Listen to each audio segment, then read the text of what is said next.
Alright, so this just came in the mail. This is a Blackmagic Pocket Cinema Camera original.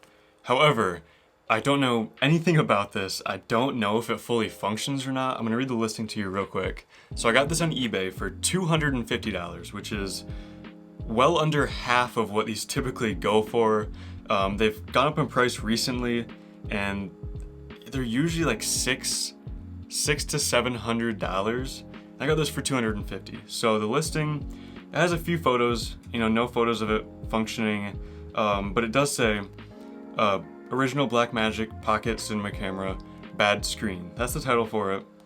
And then the description says, original Blackmagic design Pocket Cinema Camera.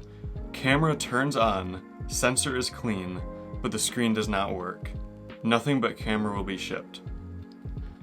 That's all that says. It's listed for parts are not working, no returns accepted. It says it turns on, but it doesn't say anything else about functionality, if it records video, if the buttons function, if it, actually fully functions besides just turning on.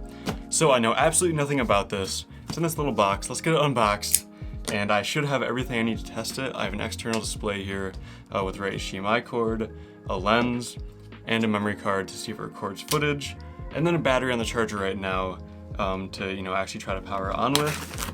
So I should have everything I need to test this camera and see if it turns on and functions and records and everything like that. But I know absolutely nothing about it right now other than it turns on and the screen's broken. That's all I know. So here is the packaging. Not bad. Wrapped in bubble wrap, nothing else in the box. Get this out. Package is pretty nice, so that's good. Okay, first impressions. The body, see if it'll focus. The body's not in bad condition. It's got a lot of dust and dirt on it, it looks like. But it doesn't look like it's in bad condition. Just lots of dust and dirt and, a few scuffs and stuff. Let's look at the sensor.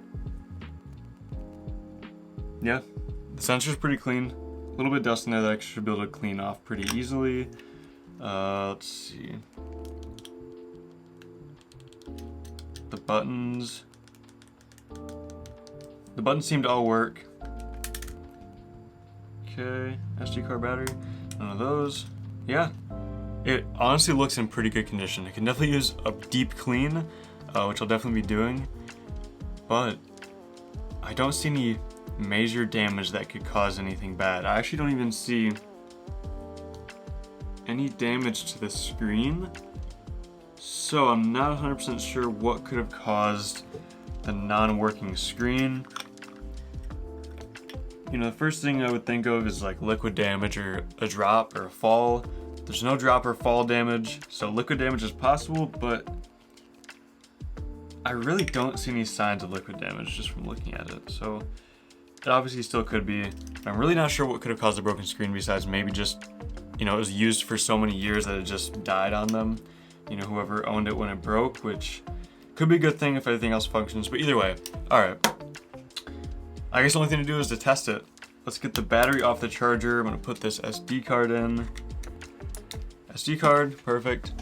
Grab the battery.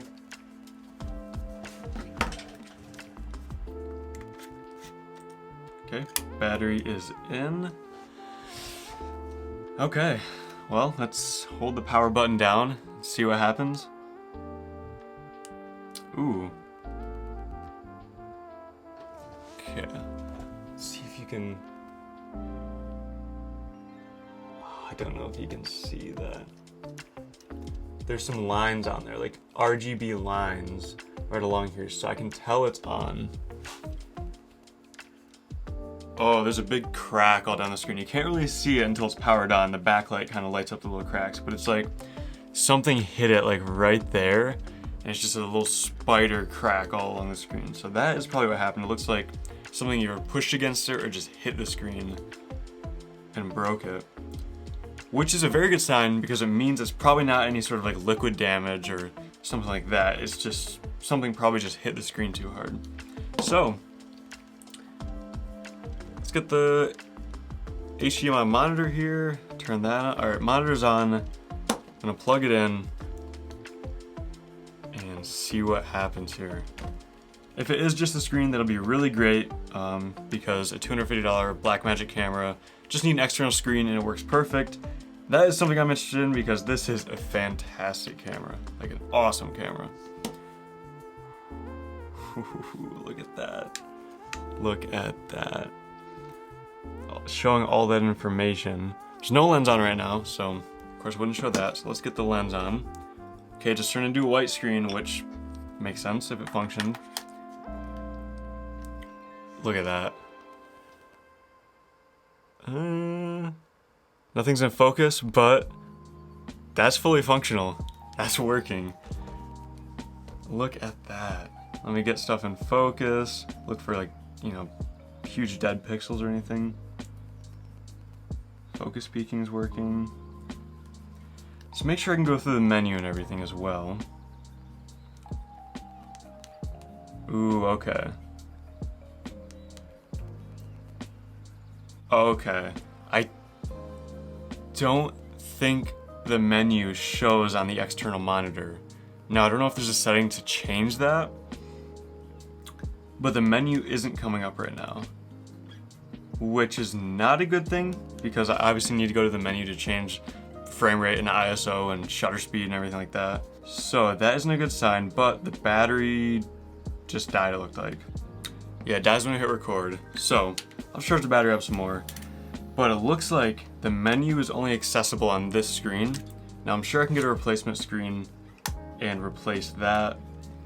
However, besides that, I'll have to figure out what to do. You know, for the most part, if I can get frame rate set at, you know, 24 frames per second, if I can get ISO set at the native ISO, which I think is 800 on this, and use manual lenses to control the aperture, you know, for me personally, just for doing testing with it and stuff like that, I could probably get away with not being able to go into the menu, you know, besides like, you know, finding someone that has one just to get to those settings, like kind of follow their exact button presses or something like that. But $250 Blackmagic Pocket Cinema Camera turns on, it looks like it functions, just the screen doesn't work. That's not bad. That's not bad for me. You know, I can definitely get away with that as long as I can just set the settings how I need them and go from there. This camera really doesn't have that many settings as it is. So if I just get the native ISO, 24 frames per second, you know, daylight, white balance, should be fine for me. So that's it for this video. I just wanted to do this test. You know, obviously nothing crazy. Just wanted to show you the experience of just opening up a package of something that I had no idea if it worked or not, testing it and just looking at it. So again, hopefully you enjoyed this, hopefully it was entertaining, and yeah, go down, hit the like button, subscribe, and I'll see you in the next video.